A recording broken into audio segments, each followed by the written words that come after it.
कई बार ऐसा होता है कि हम अपने जीवन में बहुत प्रयासों के बाद भी असफल हो जाते हैं।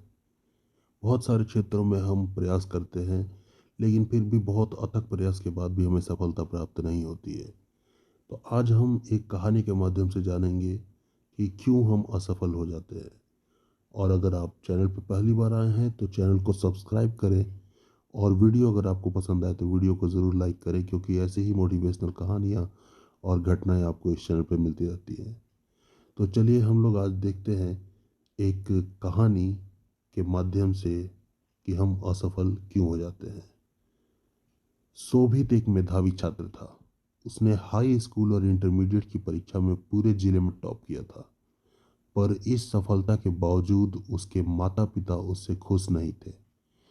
कारण था पढ़ाई को लेकर उसका घमंड और अपने बड़ों से तमीज से बात न करना।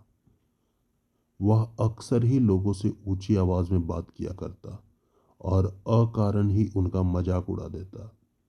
खैर, दिन बीतते गए और देखते देखते शोभित स्नातक भी हो गया। स्नातक होने के बाद शोभित नौकरी की खोज में निकला। प्रतियोगिता परीक्षा पास करने के बावजूद उसका इंटरव्यू में चयन नहीं हो पाता था। शोभित को लगा था कि अच्छे अंक के दम पर उसे आसानी से नौकरी मिल जाएगी, पर ऐसा हो न सका। काफी प्रयास के बाद भी वो सफल न हो सका। हर बार उसका घमंड, उसके बात करने का तरीका इंटरव्यू लेने वालों को अखर जाता और वो उसे सिलेक्ट नहीं करते। इस प्रकार निरंतर मिल रही असफलता से शोभित हताश हो चुका था। पर अभी भी उसे समझ नहीं आ रहा था कि उसे अपना व्यवहार बदलने की आवश्यकता है। एक दिन रास्ते में शोभित की मुलाकात अपने स्कूल के विज्ञान अध्यापक से हो गई।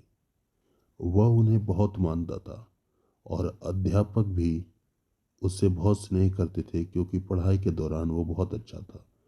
शोभित ने अध्यापक को सारी बात बताई।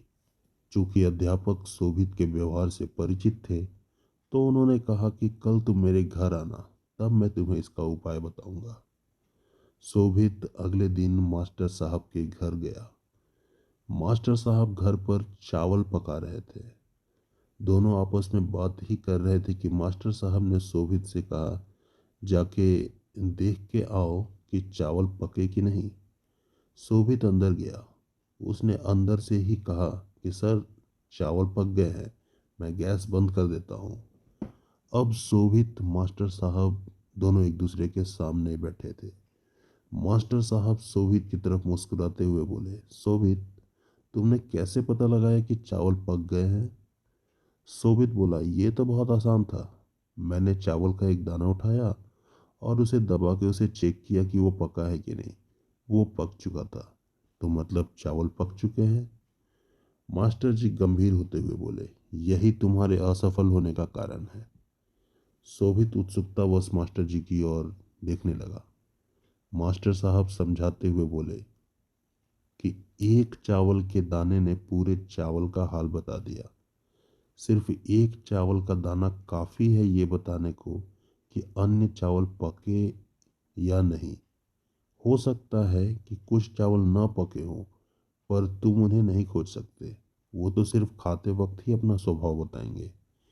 इसी प्रकार मनुष्य कई गुणों से बना होता है। पढ़ाई लिखाई में अच्छा होना उन्हीं गुणों में से एक है, पर इसके अलावा अच्छा व्यवहार, बड़ों के प्रति सम्मान, छोटों के प्रति प्रेम, सकारात्मक दृष्टिकोण, ये भी मनुष्य के आवश्यक गुण हैं। और सिर्फ पढ़ाई लिखाई में अच्छा होना जरूरी नहीं, बल्कि ये गुण उससे कहीं ज़्यादा ज़रूरी है। तुमने अपना एक गुण तो पका लिया, पर बाकियों की तरफ ध्यान नहीं दिया। इसलिए जब कोई इंटरव्यूअर तुम्हारा इंटरव्यू लेता है, तो तुम उसे कहीं से पके और कहीं से कच्चे लगते हो। और अधपके चावलों की तरह ही कोई इस तरह के कैंडिडेट्स भी पसंद नहीं करता। अब शोभित को अपनी गलती का एहसास हो चुका था। वो अब मास्टर जी के यहाँ से एक नई एनर्जी लेकर जा रहा था। शिक्षा हमें मिलती है इस कहानी से यही कि हमारे जीवन में भी कोई ना कोई बुराई, कोई ना कोई कमी होती है, जो हो सकता है हमें खुद नज़र ना आती हो, पर सामने वाला उस बुराई को तुरंत भाप लेता है। अतः हमें निरंतर यह प्रयास करना चाहिए कि हमारे गुणों से बना चावल का एक एक दाना अच्छी तरह से पका हो, ताकि कोई हमें कहीं से चखे तो उसे हमारे अंदर का पका हुआ स्वाद मिले। तो अगर कहानी आपको अच्छी लगी तो वीडियो को लाइक करें और चैनल को ज़रूर सब्सक्राइब करें, ताकि ऐसे ही शिक्षाप्रद कहानियाँ आपको मिलती रहे। मिलते हैं अगली वीडियो में। Good bye.